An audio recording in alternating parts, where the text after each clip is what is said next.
Chers amis, la prochaine enquête de Frontières est saisissante. Je vous annonce donc la sortie de notre prochain magazine Collabo, ces mères complices de l'islamisme. Cette enquête inédite paraîtra en kiosque le 2 octobre prochain et vous pouvez d'ores et déjà le précommander sur notre site www.frontiermedia.fr. Pour la première fois, nous avons souhaité réaliser une grande enquête fouillée des véritables acteurs de l'islamisation de notre société, souvent et pour la plupart, totalement inconnus du grand public. Grâce à une analyse data considérable permettant de filtrer des dizaines de milliers de données, nous avons pu faire émerger 30 acteurs clés.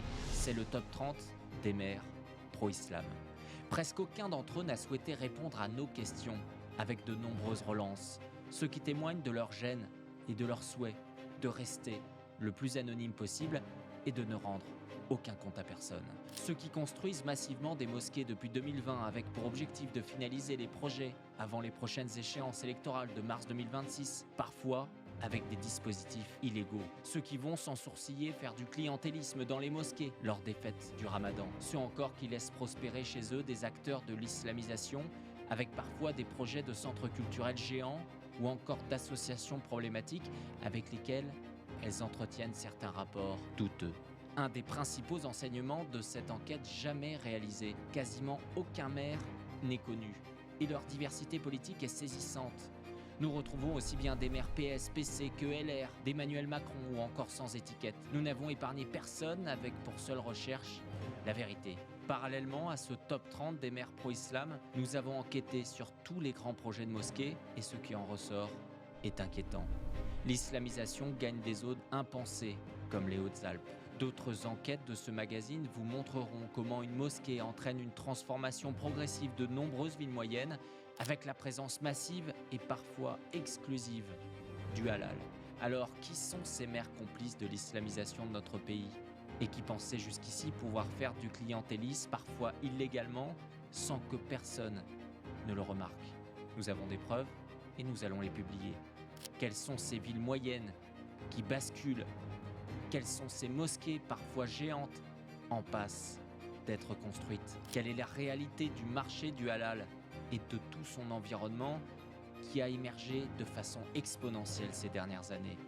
Vous-même, êtes-vous dans une ville, une région où l'islamisation progresse sans que vous ne vous en doutiez vraiment? Et si cette enquête ne montrait pas finalement que nos politiques se sont adaptés au changement démographique et que personne ne l'assume, alors qu'on voit une accélération considérable, et c'est ce que nous allons prouver, chiffres à l'appui, ces 2 dernières années. Toutes nos réponses, le 2 octobre, dans 5000 kiosques de France.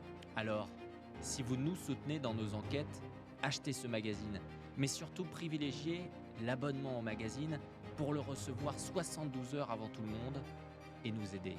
Au vu du sujet explosif et sensible, nous avons décidé exceptionnellement, avec notre rédacteur en chef Jules Laurent, d'augmenter massivement notre tirage.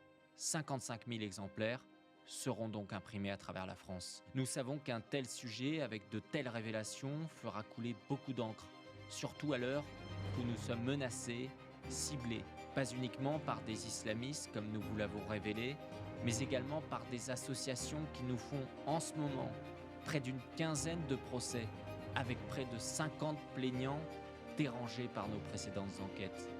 Alors aidez-nous, abonnez-vous et rendez-vous le 2 octobre en kiosque pour une enquête jamais produite.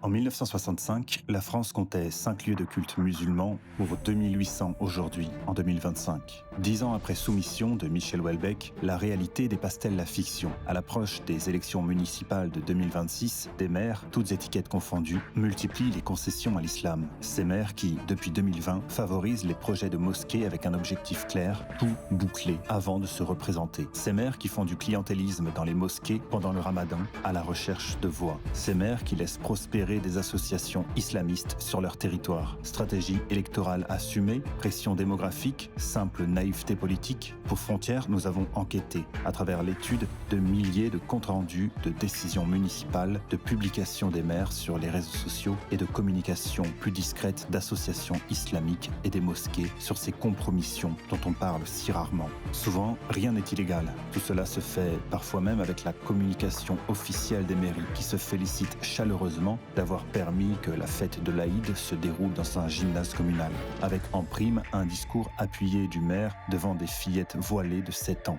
Voilà le sens du mot collabo. Faire du zèle dans une situation déjà en place est difficile. Depuis des années, certains lanceurs d'alerte et universitaires, notamment dans les années 2010, ont dénoncé ces pratiques, mettant en lumière un tabou ignoré par une grande partie des Français, alors que notre espace médiatique faisait preuve d'une véritable cécité volontaire. Le phénomène n'est plus cantonné aux banlieues. Il gagne désormais des territoires autrefois épargnés, comme la Haute-Savoie ou le Grand Ouest, là où les mosquées poussent comme des champignons. À Annecy, déjà 4 mosquées. Le maire sortant écologiste en réclame une 5e. Ce n'est pas un débat, c'est une nécessité, dit-il. Notre enquête le prouve, ces maires viennent de tous les horizons politiques. PS, PC, LR, sans étiquette. Quand il s'agit de clientélisme, la gauche et la droite sont tout aussi touchés. Tous les maires ont été contactés, mais il faut le dire, la plupart sont restés silencieux. Leur présence dans les mosquées semble les embarrasser. Et les choses vont se bousculer en 2026, avec l'arrivée de la France insoumise, qui s'est longtemps tenue à l'écart de ces questions municipales et assume aujourd'hui sans complexe une stratégie communautariste. Grâce à cette analyse de données massive, nous avons fait émerger 30 noms, notre top 30 des maires pro-islam. Magazine en kiosque le 2 octobre. Précommandez-le dès maintenant sur www.frontieresmedia.fr.